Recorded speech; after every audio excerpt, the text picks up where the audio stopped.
Certo, gente? Tudo bem? Estamos aqui hoje para a aula de número 10, Revolução Industrial. Um processo que você pode não conhecer, mas com certeza já ouviu falar.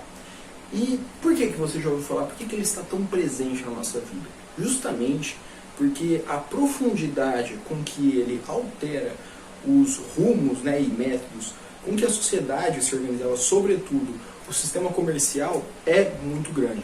E a partir disso, a sociedade humana em geral, sobretudo o capitalismo, se adequará a uma nova forma.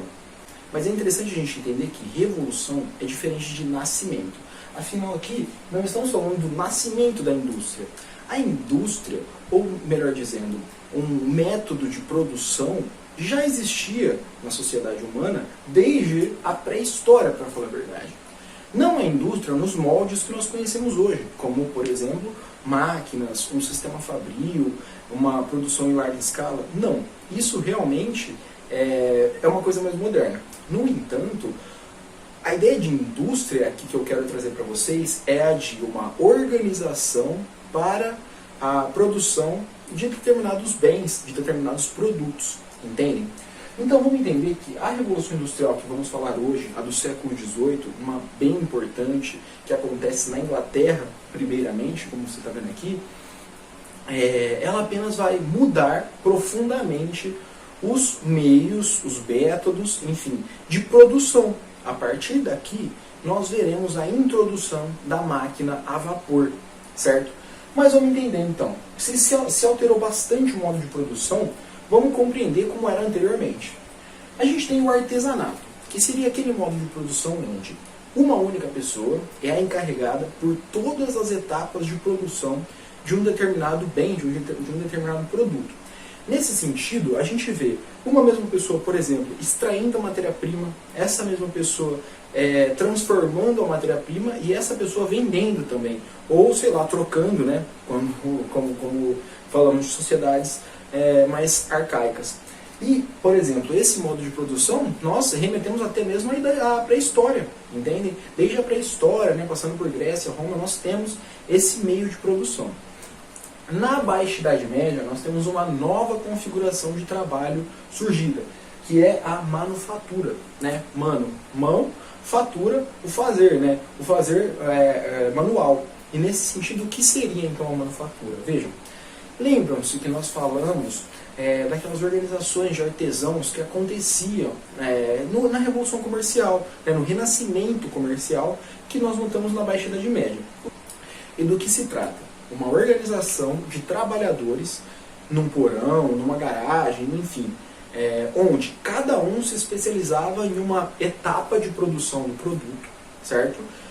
A fim de maximizar a produção e melhorar a qualidade do produto. Nesse sentido, a manufatura vai revolucionar o modo de produção, concorda? Porque antes era uma pessoa executando todas as tarefas e agora é uma pessoa para cada etapa de produção. No entanto, vamos entender que até aqui nós não temos a separação entre capital e trabalho. O que eu estou querendo te dizer? Nesses dois primeiros meios, o artesanato, a partir do momento que ele começa a ser comercializado também, nós vamos ter o ser responsável pelo recebimento da quantia, do lucro, é o mesmo responsável por produzir o produto. Ou seja, quem produz recebe o seu produto. Nessas duas primeiras etapas nós temos isso. Claro, na manufatura, o mestre de ofício era quem ficava com a maior parte do lucro. No entanto, proporcionalmente, os demais trabalhadores também recebiam uma quantia bacana referente à venda daquele produto. A partir da maquinofatura, desse modo de produção que nós vamos falar hoje, tem a divisão entre capital e trabalho. Essa é uma análise do filósofo alemão Karl Marx, onde ele vai dizer o seguinte: com a Revolução Industrial, com o sistema fabril, a organização de trabalhadores no interior de uma fábrica, nós vamos ter um patrão, na maioria das vezes será um burguês, claro, responsável pela organização e pela administração dos lucros e um conjunto de trabalhadores responsáveis pela produção. Dessa forma, o trabalhador nunca vai ganhar o proporcional ao valor do produto vendido. Afinal, como o patrão não trabalha, não produz, se o trabalhador recebesse tudo o que ele produz, o patrão não receberia nada. Concorda? Afinal, a classe trabalhadora tudo produz. No entanto, nesse caso, nós não temos a reversão dos lucros para quem produz. Essa diferença, né, entre o que a classe trabalhadora realmente ganha e o que ela deveria ganhar, proporcionalmente ao que ela produz, é o que o Marx vai chamar de mais-valia. Essa mais-valia é o que evidencia essa divisão entre capital e trabalho que eu estou falando para vocês. Mas por que eu estou explicando isso? Porque essa divisão será fundamental para compreendermos o processo de desigualdade social acelerado a partir de agora. Porque até o momento estávamos falando de uma sociedade aristocrática, né? Uma sociedade onde o topo era definido pelo seu nascimento. No entanto, a partir das revoluções industriais e francesas, nós vamos ver a alteração da sociedade. A burguesia vai passar a conquistar poder político e econômico de tal forma que se tornará o topo da pirâmide social, sobretudo europeia. Por isso, então, está indicado aqui para vocês. Trata-se de uma revolução burguesa. Não podemos esquecer.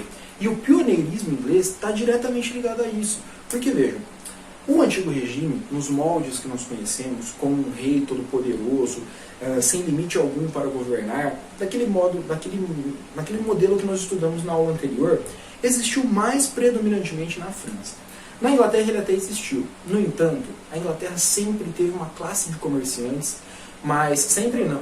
No entanto, a Inglaterra, principalmente a partir do século XVI, passa a ter uma classe de comerciantes muito importante. A Inglaterra é uma ilha, a gente tem que lembrar, e por isso, desde cedo, dedicou-se a atividades econômicas diferentes das nações continentais, como por exemplo a França.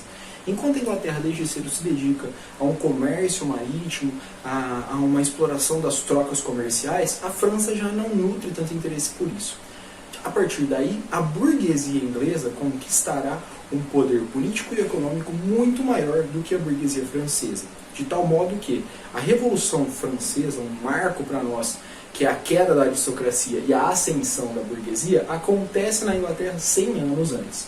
Por isso, vamos lembrar, a Revolução Industrial trata-se de uma revolução burguesa e é fundamental, é um degrau fundamental que essa classe sobe para se consolidar como grupo hegemônico na pirâmide social da época. Ok, mas vamos entender agora por que esse pioneirismo é da Inglaterra. Por que acontece primeiro lá?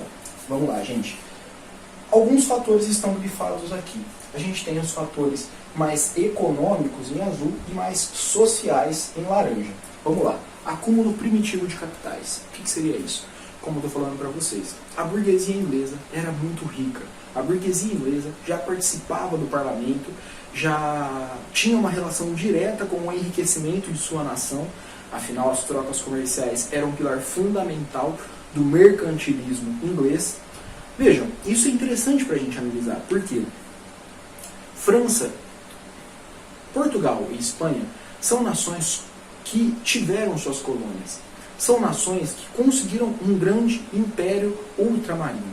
Dessa forma, dedicaram-se apenas à exploração dessas nações. O que isso aconteceu? O que isso gerou de resultado? Num primeiro momento, essas nações foram bastante ricas em relação às demais. Porém, com o passar dos anos, os minérios e as fontes de riqueza vão entrando em escassez e, além disso, suas colônias vão se emancipando, tornando-se independentes. Ou seja, se no século XVI nós temos Portugal e Espanha muito ricos por ter as suas colônias, no XVIII eles já estão empobrecidos. E quem são as nações ricas aqui?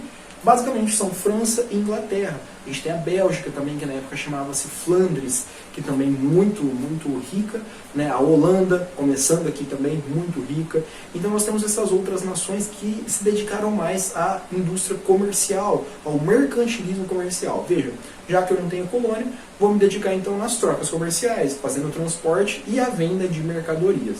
Quer um exemplo disso? O açúcar, por exemplo, produzido no Brasil por Portugal, não era refinado, nem transportado e nem vendido por Portugal. Ele só era plantado e colhido. A partir daí, tudo era responsável pela Holanda. Tudo era da responsabilidade da Holanda.